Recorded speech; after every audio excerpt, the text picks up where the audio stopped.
my fellow HHN obsessees, and welcome to the HHN Obsession Podcast, where we talk about all things HHN and obsess together over this amazing event. I am your host, JJ. With me, as always, the co-goist, James. Ooh, moist? Excuse me? Co-goist. Sounds Am I like a moist. pirate? Wait, Sounds what, like pirate? moist. Co-goist. No, I'm a wet pirate. Mm-hmm. Wait a minute. Okay, so I'm the co-goist and the goists of the day. Check them out.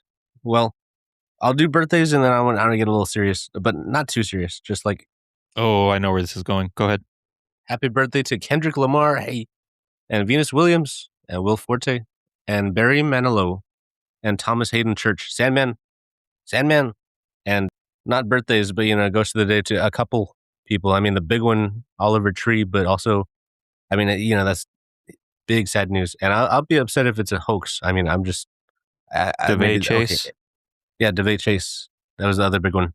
Mm-hmm. Lilo, big voice actor. I'm glad you brought this up because I was going to bring it up. Rest in peace, DeVay Chase. She's also known in the horror world as Samara from The Ring, the girl from The Ring in the TV. So there you go. She is in the horror world as well, but she was famously from Lilo and Stitch. Yeah. So there's an overlap for you across the worlds. Mm-hmm. So we are back here because we have another announcement for HHN 35. So far this year, the announcements have been going pretty slow. We only have 3 houses now that this has been announced. We only know 3 of the 10 haunted houses so far. We still need 7 of them, and it's already the end of June. So I don't know what's taking so long, but they're really taking their time announcing these this year. But we did get an announcement today. It is another IP house. And yeah, let's just get right to the little trailer video. Huh? Maybe I'm weird. I like this pacing. I don't like it all at once, and then it's quiet until, we got to wait. That's true. But then it's just been quiet now. Yeah. I don't know. It's a happy medium. I'm rolling with it. All right. Let's check out this video. Great.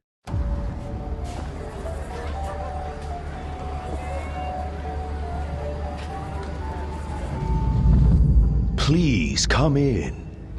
Stare too long, and you'll find these mirrors reflect only your darkest fears.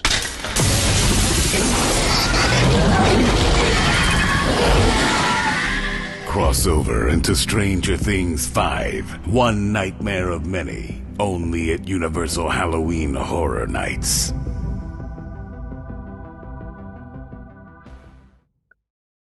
Man, the Upside Down got hold of the basilisk mirror. Or what is it? Yeah, the spooky mirror from Harry Potter. Well, it's also an Oddfellows tent, if you didn't already notice that. Dude, he's like shattering dimensions over here. Mm-hmm. It did mention crossover. It said the words crossover. That is true. Did you hear that? Oh, yeah. Crossover. Mm-hmm. No, we got Stranger Things 5 for what we assume is the final time we are getting a Stranger Things house this year. Stranger Things 5 is coming to HHN 35. Yeah, 5 for 5. Yeah. Not bad. And hopefully nail in the coffin. This is our final go because it's gonna diminish if we keep it going, right? I don't know. No, they're gonna troll, and this is actually just gonna be part 1 for 5, and part 2 for 5 will be next year. 5 part 1. Yeah. They're gonna stretch it out as long as they can. They're gonna milk it. Maybe that's the next epic land is Stranger Things. No, actually, this won't be the last house because next year will be Tales of 85 haunted house. Yeah. The first animated house. Yeah. Haunted house. Is that true? I don't think that's... Look, I've been a huge Stranger Things fan for a while now. I got really hyped for this final season, and then it just disappointed me. But again, I'm still a fan of Stranger Things. It wasn't an unwatchable season. it was still Stranger Things, but it just wasn't the best season. Now, a lot of people have been saying that sometimes there are houses that just do better than the actual media that they're representing.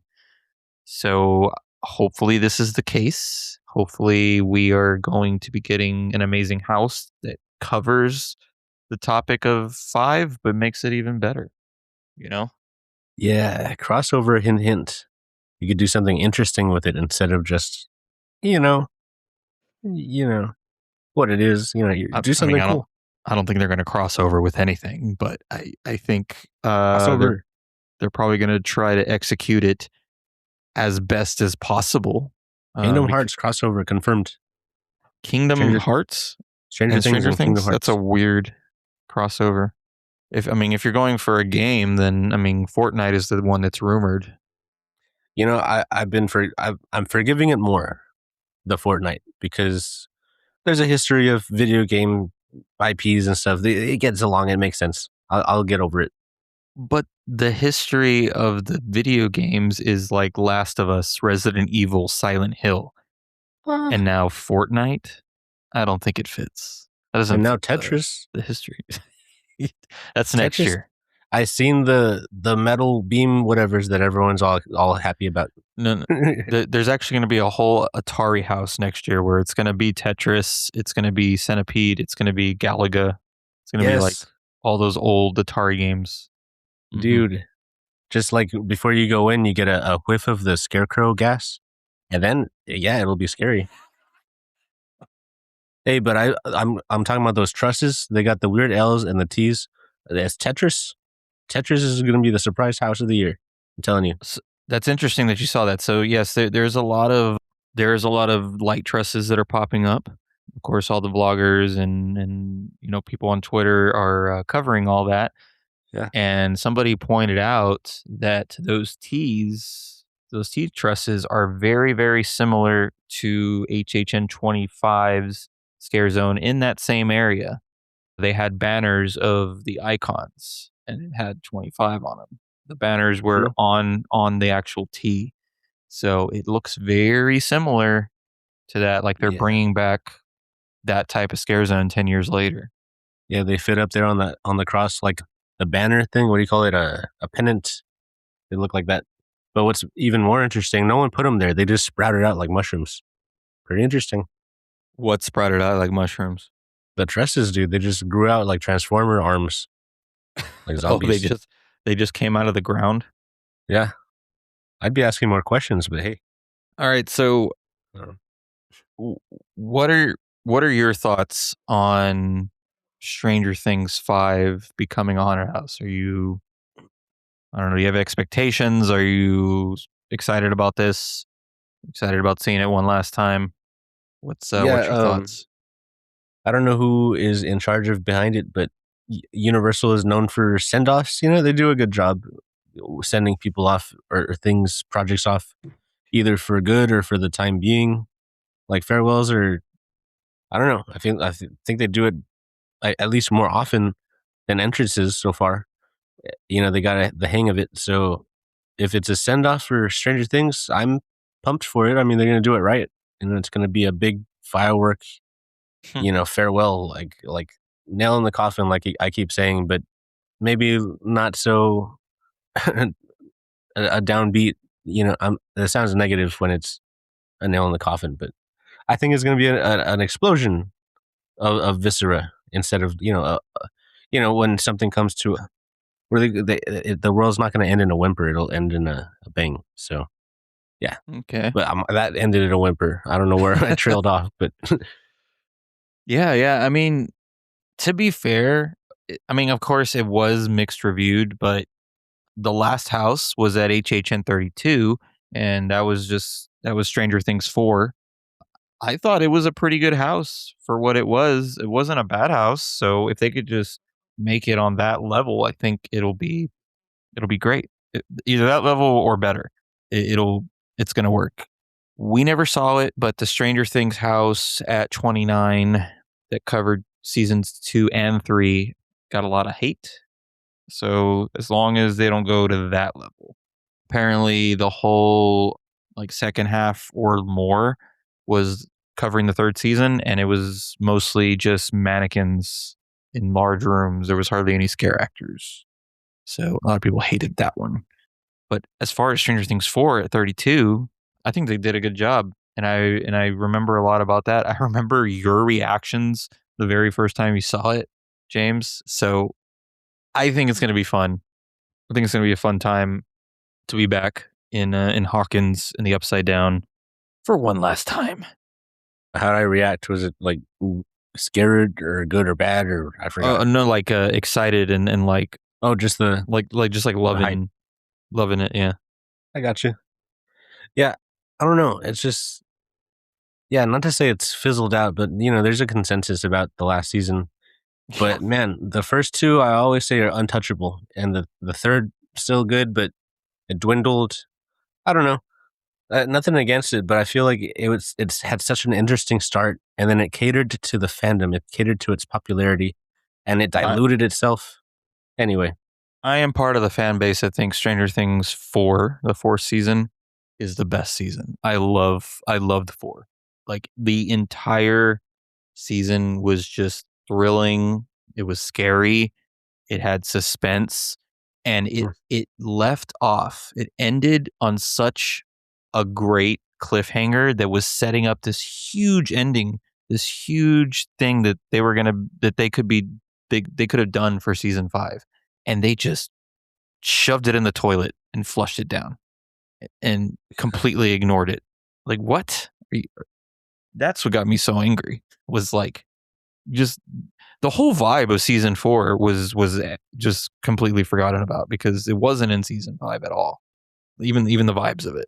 So yeah, and I mean, unrelated, Loki, I kind of wanted them to step into the 90s and 2000s, like near the end, because the fashion was going there.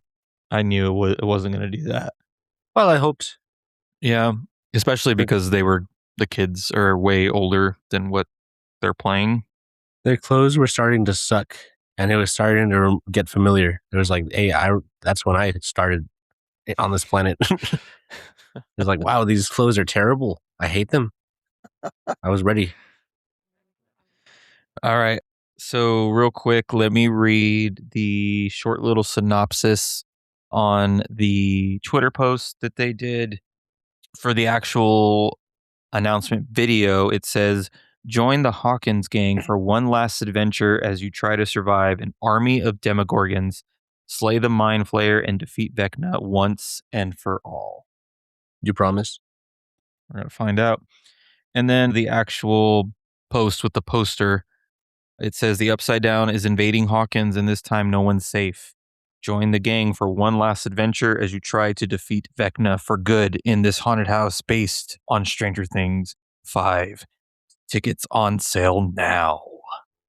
Not multi-night tickets yet, just the regular day tickets, express passes, RAP tour tickets, stuff like that are on sale currently. Not multi-night yet, but that should be soon.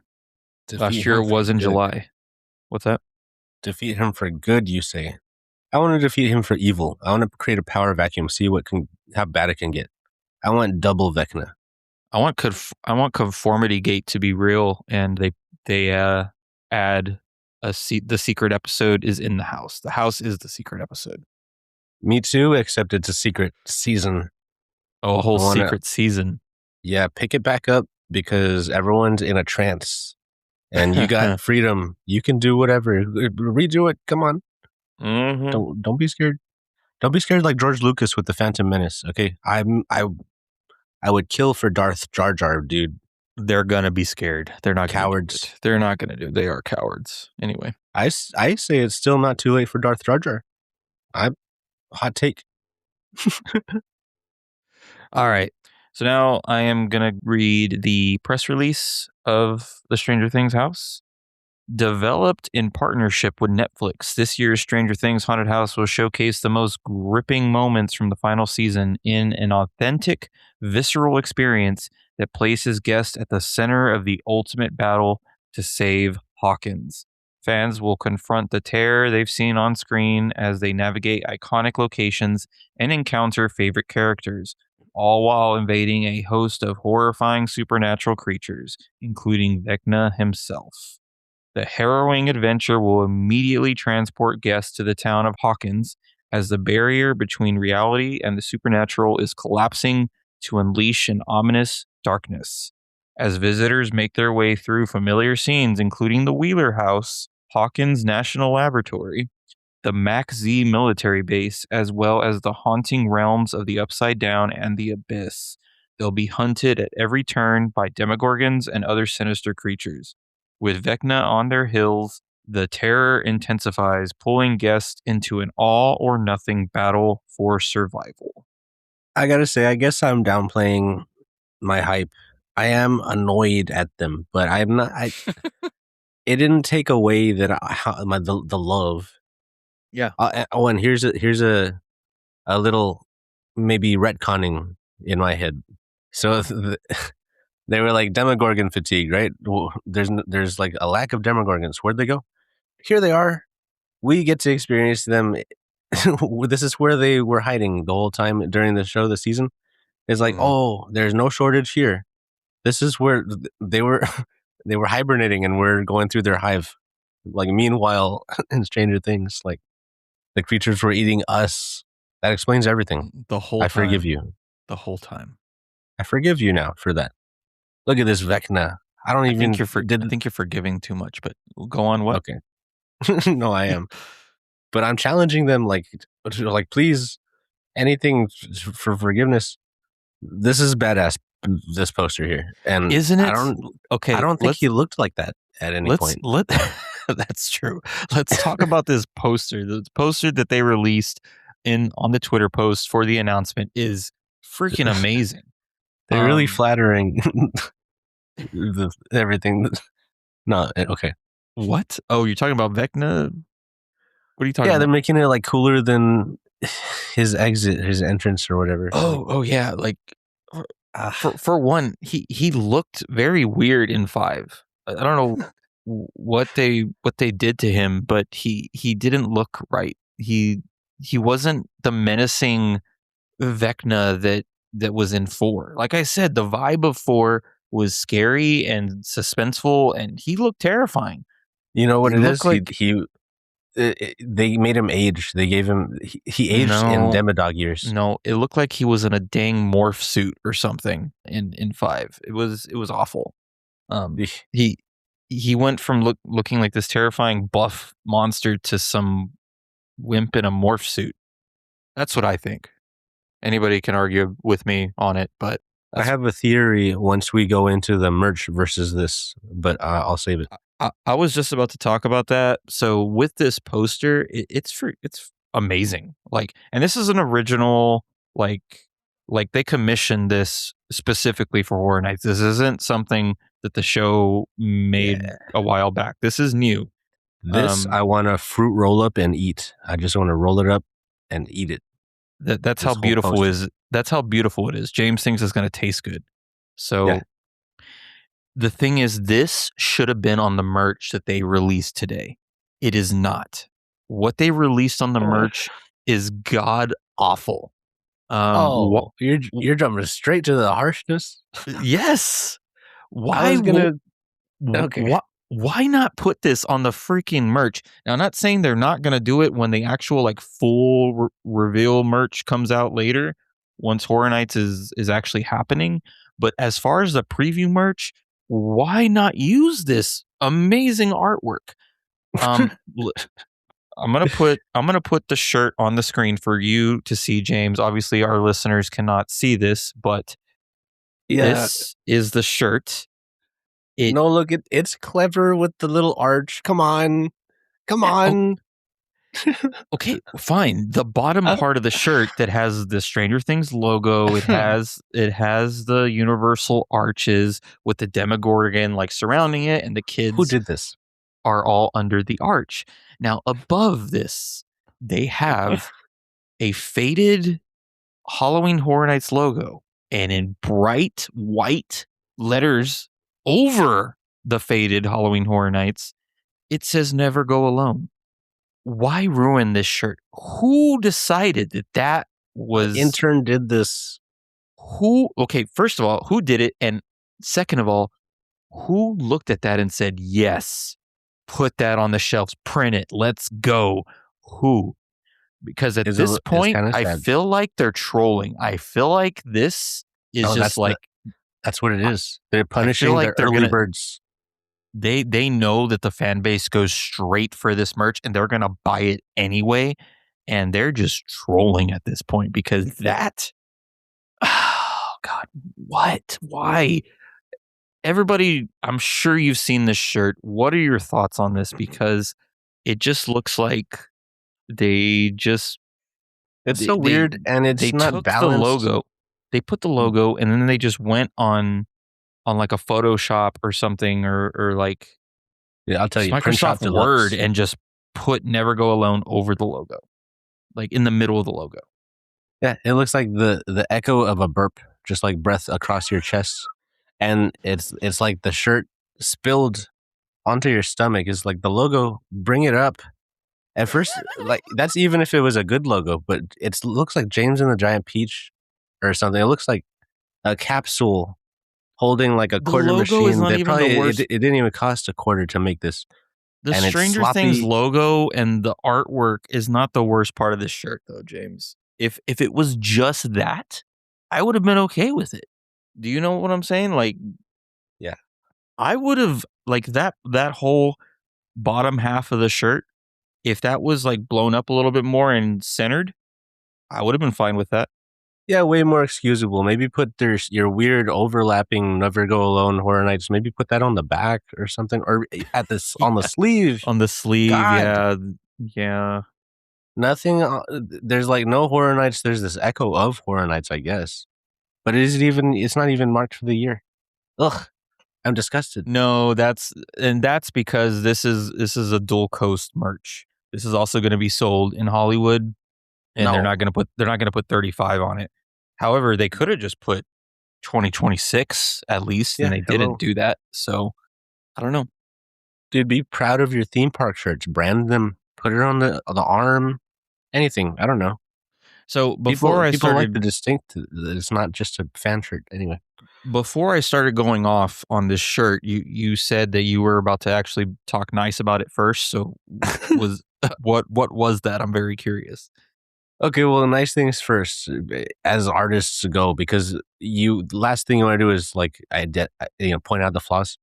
Mm-hmm. But I don't know. I think it's nice they tried to incorporate the arch with the Mind Flayer, which is my favorite. I love the Mind Flayer. It doesn't look great here, but I like that it's like almost cool with the arch. You started there somewhere. Mm-hmm. Maybe you could have thought it through a little more. I don't know, because that's a cool idea. It's like I see the potential, but and then it's just weird with it's just a lot of weird choices. Like it's like 3 bad choices all at once. It's like it looks like a Teletubby teddy bear stomach if you're gonna be wearing this. Ooh, bringing it back around to Teletubbies. It was like Care Bear. Like how you always try to bring up Teletubbies in our episodes. Hey, you know what? It's not my fault. They're selling Teletubbies in those. What do you call it? The blind boxes. That's true. They are. They are selling Teletubbies in the park. Anyway, it's in the zeitgeist. It's not me. Now, James, are you going to be purchasing this shirt? No. I don't think even a tie-dye job can fix this. I'm trying to stand out with my shirts, maybe do a little tie-dye here and there. There's no helping. I mean, this isn't going to be the only shirt. This is the announcement shirt. It's only available. This is on purpose. Limited time. This is too intentional to be like this next to the other one. There's no in between. It's like this is a level 1. The other one, as in like the center to shirt? 11. Oh, 11 is a good one. Do you mean the center shirt? No, I'm talking about this and the Stranger Things poster. Because Sinners did the same thing with the concept and the actual shirt. Yeah, so it is trolling. It's like there's evidence of it. But the center shirt was actually good. It didn't say Halloween Horror Nights on it, but it looked fine. It was all right. But look at it next to the poster. Come on. There is 2 other pieces of merch that were released, and that is the mug. and then the mug's little pretty good. The mug, little they did carousel something. piece. Yeah, the mug's not bad. It has the good part of the shirt on the mug.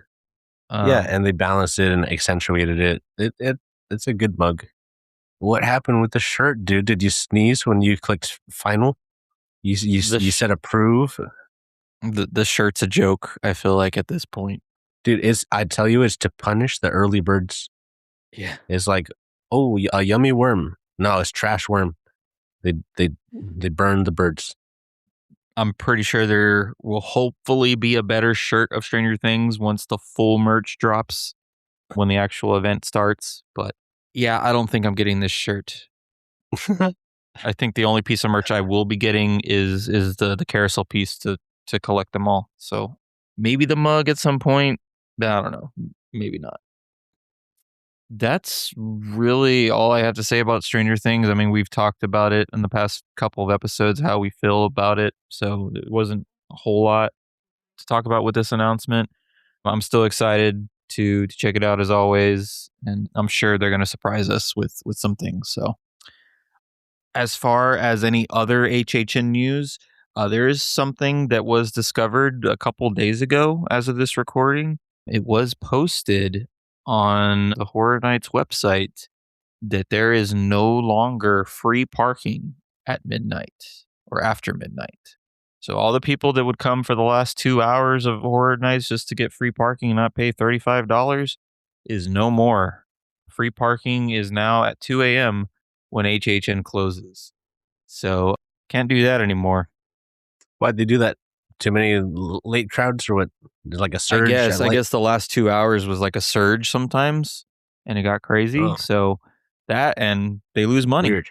If there's a lot of people coming in, they're and not paying parking, they're losing money on it. So right. The only way to have free parking now is if you're an annual pass holder with the 3rd and 4th tier passes, which James, you are one of those. Hey, it pays for itself. If you're the 3rd or 4th tier annual pass holder, you get free parking. Or if you get the most expensive multi-night pass for Horror Nights, that also includes free parking. It is the ultimate frequent fear pass that includes every night of HHN. That is the one that comes with free parking as well. So, and that is the one with or without Express. You can get free parking on either one. Yeah, and I would assume that we are going to be getting another announcement very, very soon. I'm also going to assume that we are going to get another one of those original weeks where we get an original once a day and even a scare zone week. I'm sure that's going to happen because with how close we are to HHN, I don't think they're going to have, one a week or whatever. I bet you there is going to be an original week. So, man, just a daily bomb. I'm kind of less into that. I like them spread out. I don't know. I think it's kind of fun. I think when we know it's going to be like a certain week and there's one every day, it's kind of fun to wake up and know there's something coming. It's just so final. And like afterwards, you know everything. Like before that, right before, it's like, oh, mysteries. It's like Christmas. And then after, it's like all the surprises are, oh, I know too much. Oh, I'm scared. All right, everybody. Well, pick up your Stranger Things house merch at the 5 and Dime and at the new Halloween Emporium shop over there at Islands of Adventure. Dude, I want to buy 3 of these mugs and juggle them. No, 3 of the shirts and juggle them. Juggle shirts? Buy the shirts. All right. The best shirt ever. Oh, I'll set them on fire and juggle them. Maybe they're... Real quick, speaking of Islands of Adventure, the original Halloween store before it got moved is gone. It is demolished. It is very sad. The Trident is also gone. The entire Sinbad Theater is completely gone at this point. I would say about half of that land is now gone. I'm guessing that the Poseidon's Fury attraction building is going to be the next one to go. And then they're slowly going to get rid of all the other stuff. The kebab stand closed this past week. No more kebabs. They are gone forever. Tell me someone recorded a mukbang or something, just like a slow motion video of eating a kebab. Anyone. I I don't know. The Fire Grill is still open, and I've heard people say it's a great food option at Islands. I think Alicia Stella said that it is the best food in Islands, and I've never even eaten there. It's like a little food stand at Islands of Adventure. And it's Hurry! I going don't to know. They're taking them out. These restaurants. They're dropping like flies. Eat! Hurry! go to Fire Grill, and then of course there's Mythos, which is the actual sit down restaurant. That's probably going to be the last to go. That's my guess. So that might be a little bit longer. Mythos is about to be history. History? What? Let's move on, please. Let's Okay. continue, please. What's up, fellow HHN obsessies? We are JJ and James of the future. And since I haven't finished the edit for the Stranger Things episode that we did a couple of days ago, another announcement happened. And we're going to go ahead and attach our thoughts on this announcement to the Stranger Things episode. So here we go. There's a nice surprise for us. Yeah. James, I know it's a different day. You got some Ghost of the Days real quick? Future James. Randy Jackson, happy birthday. Ghost of the Day. Randy Jackson. Jason Mraz. And Selma Blair, happy birthday. Ghost of the Days. Or Ghosts of the Day. But anyway, James, yeah, we're back for an additional recording. I believe this is going to be original week. I believe actually at the time of this recording, we're about to get another announcement because it's the next day from yesterday's announcement. So we're probably going to get another one maybe while we're recording. I don't even know. But we're going to talk about yesterday's announcement, and hopefully this week is going to be all originals. I'm excited to find out what they're going to be. I really hope that they're accurate to all the speculation and rumors that have been going around. But first off, the one we're talking about was a rumor, and it is correct. So yesterday, the announcement was HR Bloodengutz presents a Halloween Fright-tacular. Hey, there's my TV. I've been looking for that. He's referring to the logo of this house announcement. It's an old box TV, and the image on there is the font of the house, and it's very retro looking, like old school Halloween special TV special type of font. Yeah, very animated Beetlejuice. Yeah, style. kind of Beetlejuicy. It almost kind of looks like the Bill and Ted font as well. Ooh. Yeah, the Halloween Fright-tacular is a little similar to the Bill and Ted Excellent Halloween Adventure. I see it. Mm-hmm. So this is very interesting because this is the very first full HR Bloodengutz house that we're going to get to experience. We did have a little bit of him, a little tease of him in Welcome to Scary back at HHN 30. But this time we're getting a full house. I should have done a little research beforehand, but we can just do the research on the recording, I guess, because I don't know when the last time there was an HR Bloodengutz house. I'm trying to go through my HHN history memory, and I can't seem to pinpoint when the last one was. I'm going to take a wild guess. I'm going to say HHN 21. 2011 was the last time. And that's just off the top of my head. I don't know, but we're about to find out. But first off, let's read the synopsis of this house real quick. First off, James, you do remember the HR Bloodengutz thing? What he is? Yeah, he's supposed to be like an Elvira, but I think that's a little bit flattering, don't you think? He's more like if Svengoolie and the Crypt Keeper had a kid. Exactly. He's very similar to Svengoolie. Remember the Crypt Keeper? Remember that little guy? I do remember the Crypt Keeper. I love Tales from the Crypt. I have all the episodes, all the seasons. I have the guy. He's in my basement. That's where he went? Is that why they don't have the show anymore? I'm Crypt keeping him. Anyway. So the quick synopsis that's on the Twitter post is: tune in to a curated selection of HR Bloodengutz Halloween favorites in this haunted house, complete with ghouls, gore, and all the frights that keep you coming back for more. So yeah, like I said, this is very much like a Svengoolie character, like one of those classic TV hosts from back in the day. He is hosting a bunch of B movies. So in a way, this is going to be very similar to Slaughter Cinema. It's going to have multiple little movies in there, multiple little things.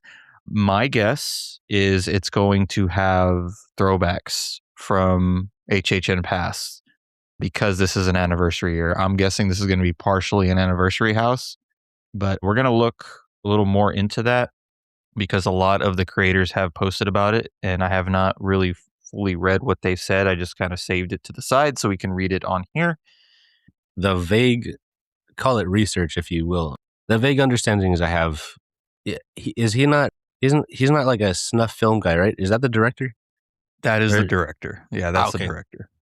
And so this guy this character was never an icon. He was just part of a house, a series of houses that they've done. There you go. So I thought he was partaking in the things he's presenting. Like he didn't do them. He didn't do those. I don't believe so. Like I said, I don't really know the whole story behind this, but we can look into it. Should we look into it before we read all the comments that all the creators have posted about this house? I guess so. Or should we do that first? Synopsis or what have you? Okay. Let me look up HR Bloodengutz. His real name is Larry Kurtzberg, better known as HR Bloodengutz, was the main character of Halloween Horror Nights 21 Haunted House. I got it. I did it. Look at that. There you go. So I guess they've only had one haunted house. And they got you in the picture too, in front of the TV and the Bloodengutz. There you are with the knife in your head. Nice. No, the pumpkin. I'm the pumpkin in our logo. You're saying that's me? Yeah, I'm the ghost, right? You're the pumpkin. I'm the co-ghost. Oh, yeah. Okay. So I'm behind the pumpkin.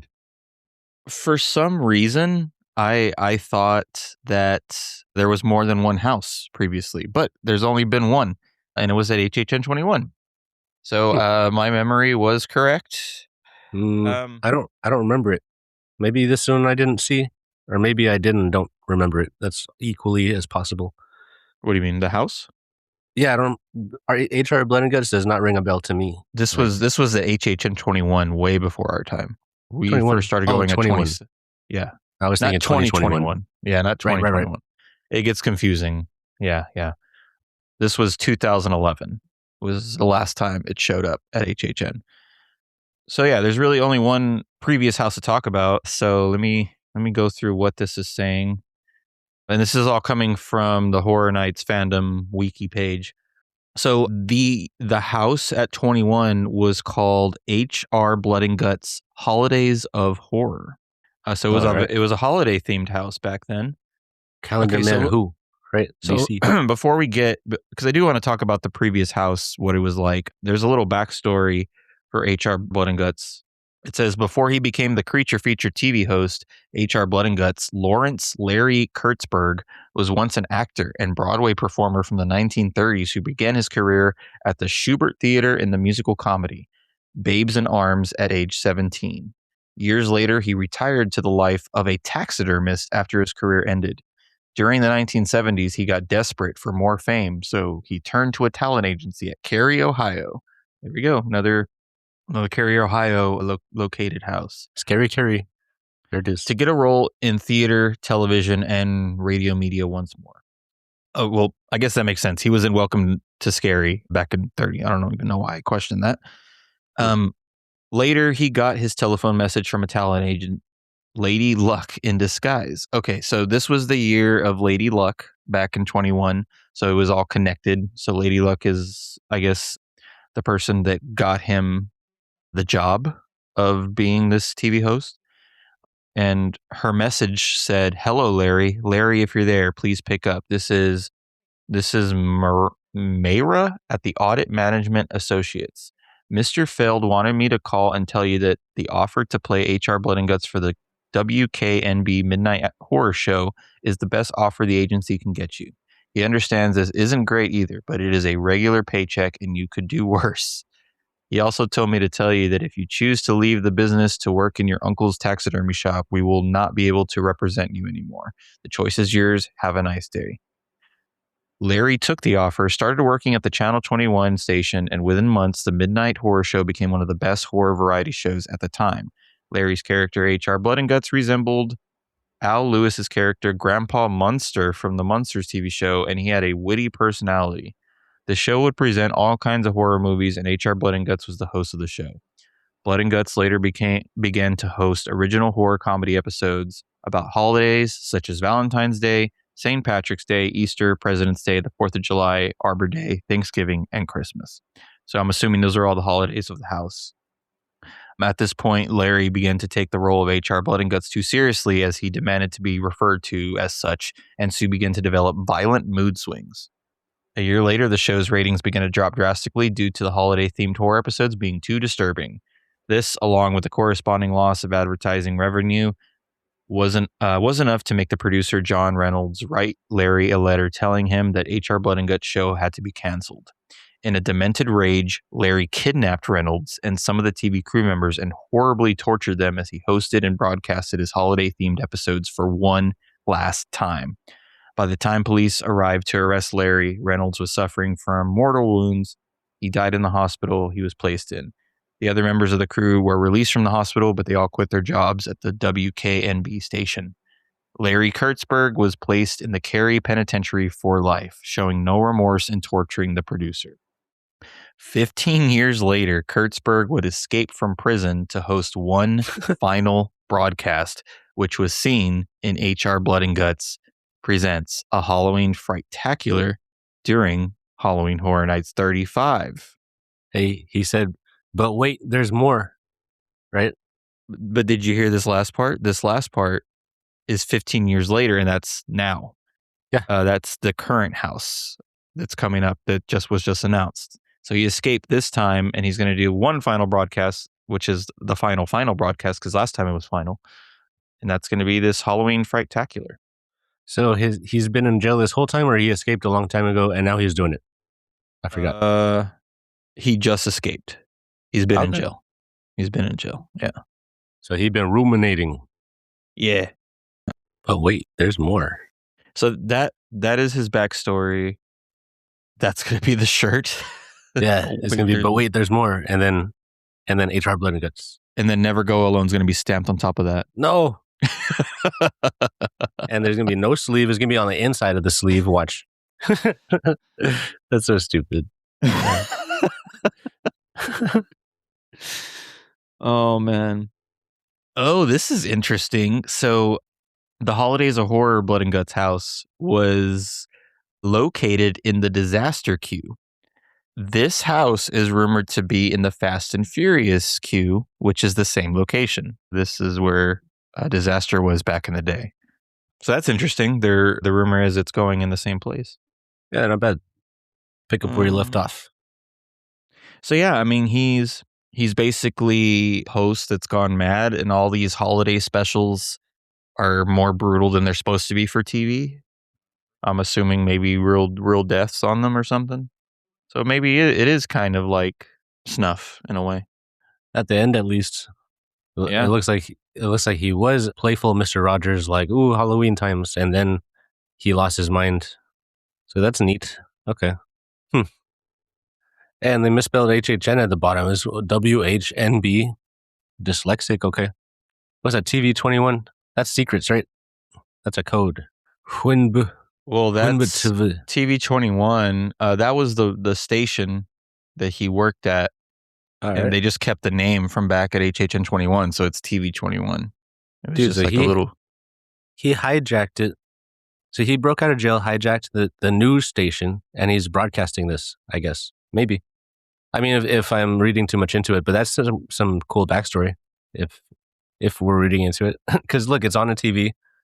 Yeah, maybe he's like rebroadcasting something. Like he broke in and he's doing this. Potentially. Let's see here. So a lot of the creative team has spoke out on Twitter as they usually do, and I always like to read their post. I just saw the So- thumb down there. You see that finger in front of the pumpkin? Oh, yeah. All the thumb, little I think. details. There's a skull hidden back there on the left. I don't know what's on top of it, though. Looks like an experimental apple someone was playing with. So it has been revealed that Ramon is the creative director of this house, and a lot of people are excited about that because he is new to HHN, to the HHN team, but in the recent couple recent years, he has been nailing all the houses that he's worked on. One of them being El Artista, and just a good handful of all the greats that we've seen recently. So he is a part of this house. He is the creative director of HR Bloodengutz. Oh, all right. Presents a Halloween Frighttacular. We got to say that Isn't full good. name every time we're like, what house do you want to go to next? If we want to go to this one, we have to say HR Bloodengutz presents a Halloween Frighttacular. I have to say the whole thing. Yeah, maybe it's a race. Whoever says the quickest house, this is going to lose. for sure. Okay, so he posted a series of tweets talking about this. So he said, as a longtime HHN fan, it has been an absolute dream to work as the show director and writer of this experience. Expanding upon the lore of this beloved HHN classic has undoubtedly been some of the most fun I've had in this role. A true passion project for all involved. And then he went on to post, he said, my design partner, Nick Collins, and I spent hours playing in Bloodengutz world through many fits of laughter before ultimately curating an experience that both HHN fans and lovers of Halloween tradition will enjoy. 15 years after his untimely arrest, Carey's favorite creature feature host has returned to the derelict WKNB station on Halloween night to present an all-new Sinister showcase. A Halloween Frighttacular for the ages. Enjoy the show. And then the last post he did was, oh, and one more thing. Just wait until you see what we were able to create in partnership with Jordan A. Hill and our video team for this. You're all in for quite the treat. Oh, yeah. And then Jordan A. Hill posted on his own. They collabed and said, I don't like to play favorites because we do so much fun stuff, but this house has not only my favorite scene of the year, but my favorite content we put together for HHN 35 as well. If you were a fan of the first one, you'll love this one. Welcome back, Mr. Bloodengutz. Yeah. slapping some respect. That's good. So somebody had mentioned that they had loved the old Q video that was in the original house. Apparently they had a whole like pre-show Q video while you were waiting in line for the 21 house. Well, when they commented about that, I believe it was Jordan or Ramon. I think it was Jordan. He threw in a little response saying, well, you're going to love this one. Hinting that there's going to be another Q video, I'm assuming, for this one. And that hasn't really happened much in recent years. I think that Chucky house had sort of a Q video, but nothing like the old days has happened recently where they have like a Q video that's like setting up the house. Like, yeah, I guess not. It's mostly commercials. Yeah, so it looks like that's going to be a possibility for this. So now there is one more thing that I want to read, and that is the Bloody Disgusting article that was released for this house. I believe Ramon did an interview for Bloody Disgusting, and they did post an article as well. So I'm going to see if there's anything different in there to read from the stuff we've already touched on. Righto. All right, so Halloween Horror Nights 26 is fast approaching, and exciting announcements even faster. Today brings the reveal of Universal Orlando's original new house. HR Bloodengutz presents a Halloween Frighttacular, and we've got the exclusive details. Not only is the original house dedicated to the best holiday of the year, but it's also an official sequel. In HR Bloodengutz presents a Halloween Frighttacular, fan favorite creature feature host Larry Kurtzberg, better known as HR Bloodengutz, returns in this all-new haunted house. After his descent into violent madness where he tortured his crew when his show was canceled, as featured in HHN 21. H&R Bloodengutz has escaped from prison to return to the WKNB television station for a final Halloween special of gruesome proportions. Halloween Horror Night show director Ramon Padora gave Bloody Disgusting the exclusive details on what to expect. The lore behind a Halloween Frightacular. This is a paragraph on that. For its 35th edition, Halloween Horror Nights is bringing back fan favorites like Jack the Clown and Dr. Oddfellow. That also includes the return of a certain creature feature host who was first unleashed in 2011's HR Bloodengutz Presents Holidays of Horror before making a brief appearance in 2021's Welcome to Scary Horror in the Heartland. This is a sequel to an HHN classic, Padora explains, as the return of a very beloved character for our fan base. We've played with the idea of creating more story within HR Bloodengutz lore for a while, and this year the stars aligned and it finally felt like the right opportunity. It's been 15 years since the first haunted house in 2011, so we liked the idea of 15 years later. Carey's favorite creature feature host returns for another bout of fun. The new house picks up 15 years later from Holidays of Horror's conclusion. Ooh. Where HR Bloodengutz has been incarcerated in the Carey Penitentiary since. Now, he has finally broken out of prison on Halloween Day. He has returned to the WKNB television studio to present a Halloween marathon of straight-to-TV Halloween films that were his favorites that he never got to showcase back when he was working 15 years prior. Huh.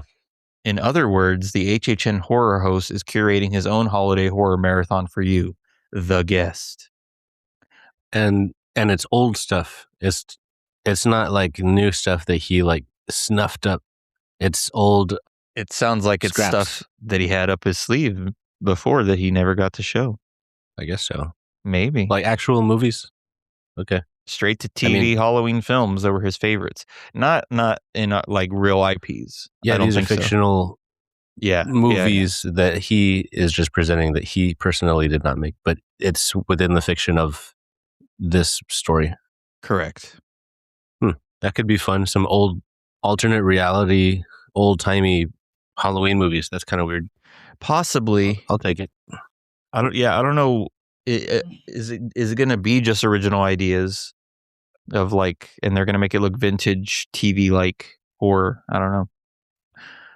Perota also provides a handy recap of HR Bloodengutz' first outing just to illustrate what kind of maniac is being unleashed on HHN 35. In the events of that first haunted house, he ended up taking his producer hostage when he found out that his show and himself were getting the axe. He didn't take that news very well, so he decided to hold the producer hostage to host the marathon that we saw the first go around. And the things ended horribly, and ultimately ended with his arrest. He's coming back 15 years later to have a little bit of Halloween fun this time, focusing specifically on the holiday of Halloween. So the next paragraph is about his return. Among the many reasons Halloween Horror Nights remains such a holiday fixture is the creative team's dedication to detail. That's quite a feat when you consider the intricate lore developed over 35 years.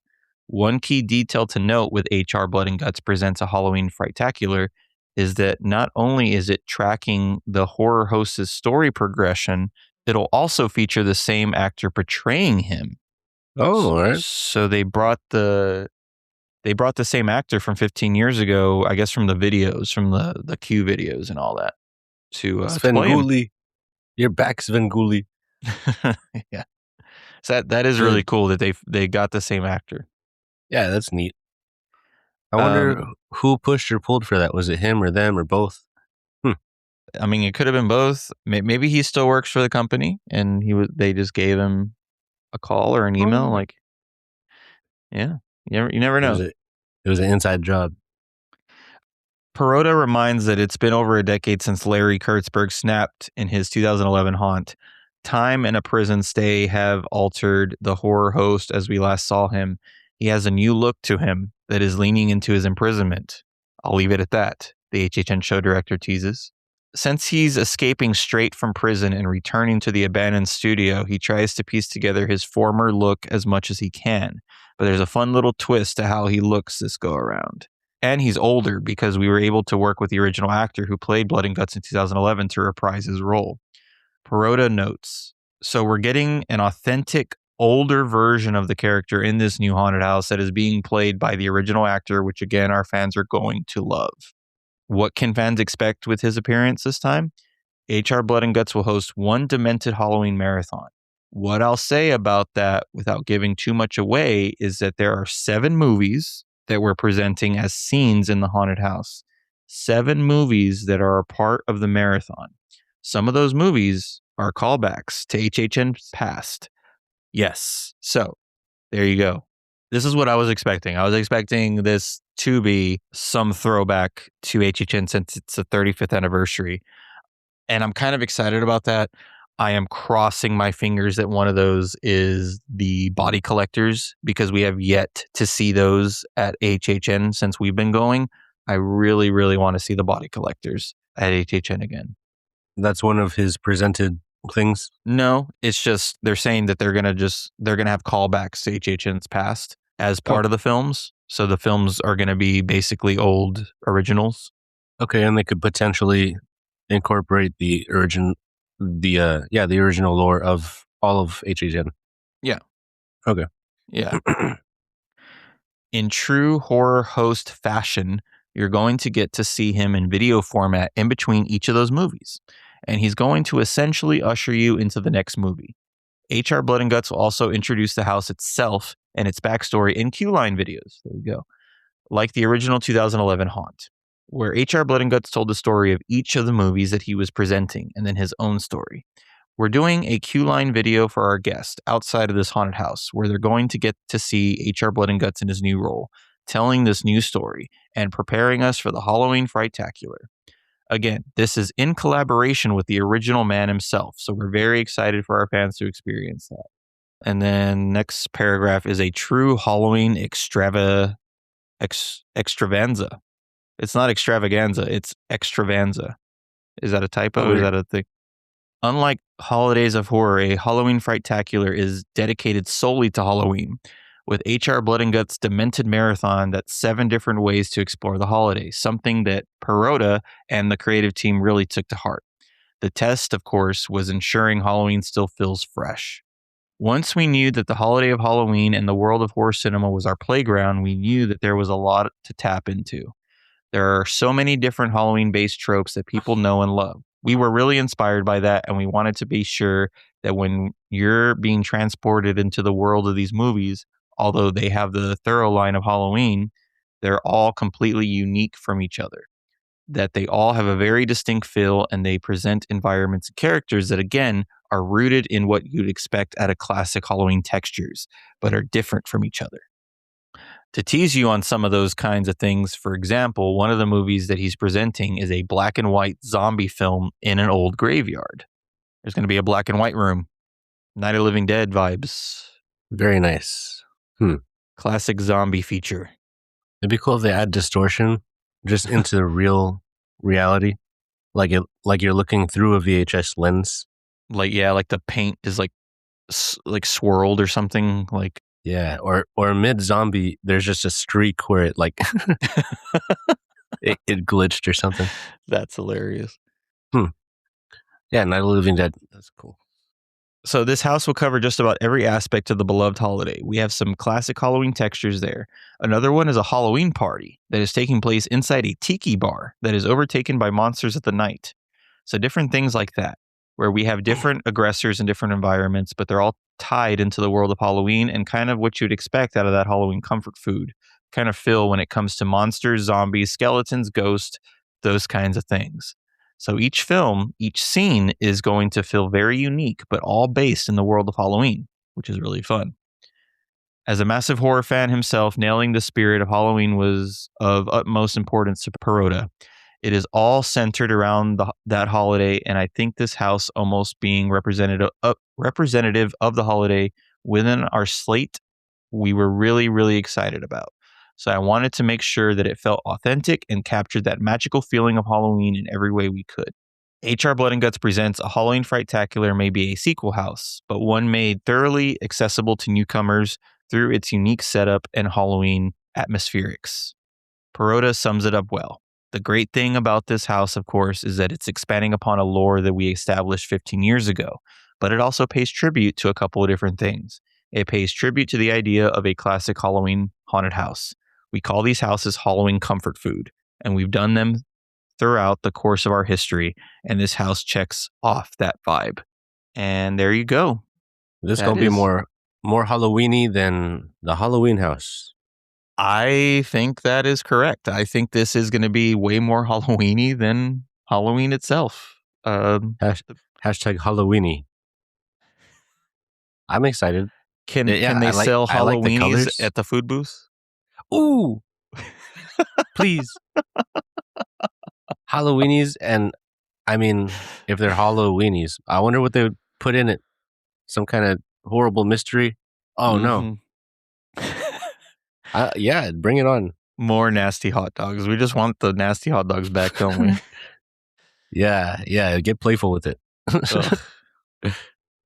But yeah, this is going to be so cool because he is really, really pushing that classic Halloween aesthetic on this house, it sounds like. And I'm loving that. And old school TV movies mixed in with that old school Halloween vibe.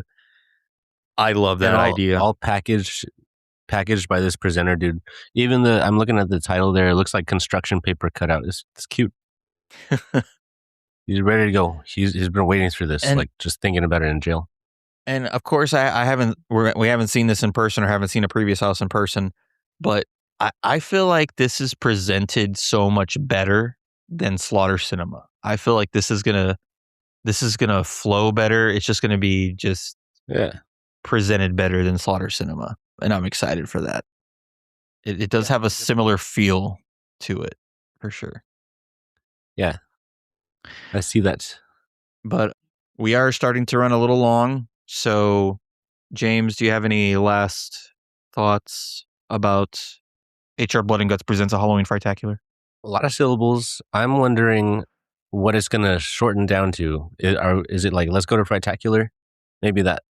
Or I'll probably say Bloodengutz. Yeah.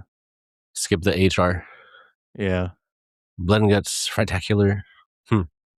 Yeah, we'll see. You want to go to HR? That's good.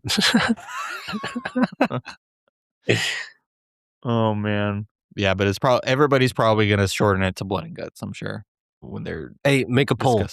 Bloodengutz versus Frighttacular. What's the nickname? I dare you.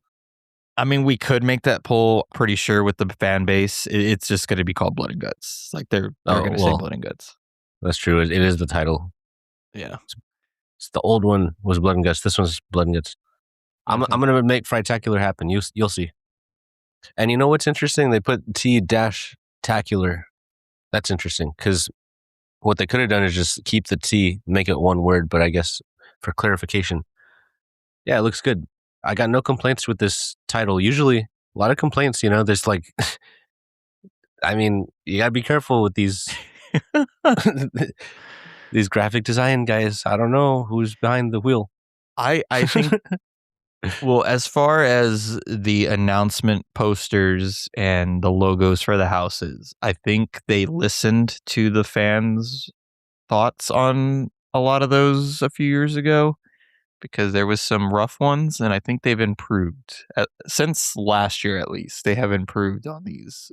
Yeah, this one rocks. This is a good one.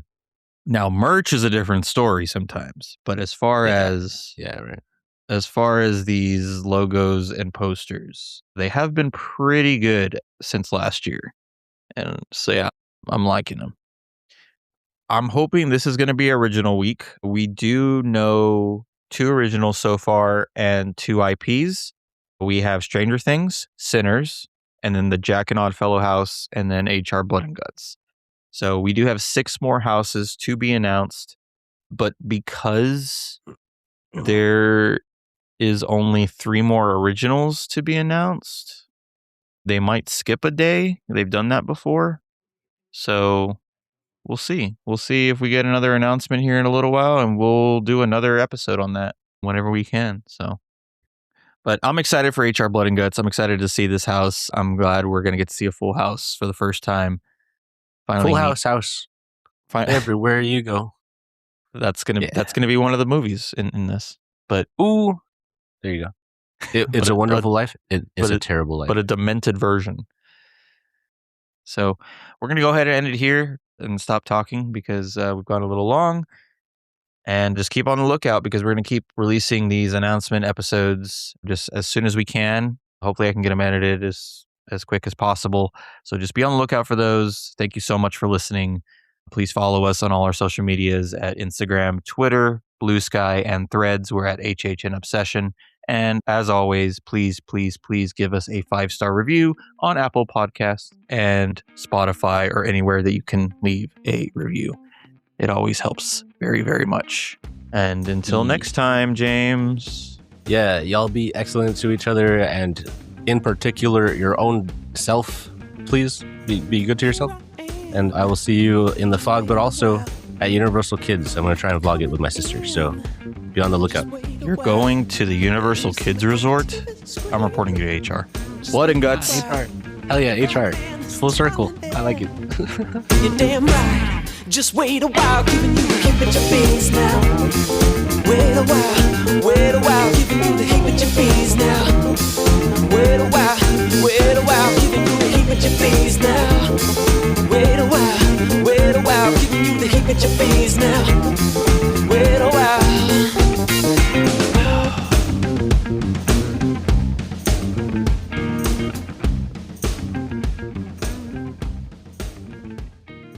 Hey everyone, just wanted to give a quick shout out to my good friend Zach Weber, who provided our intro and outro song, Heebie Jeebies. You can listen to the full version of Heebie Jeebies on iTunes, Spotify, Pandora, or anywhere where you listen to your favorite music. Thanks for listening.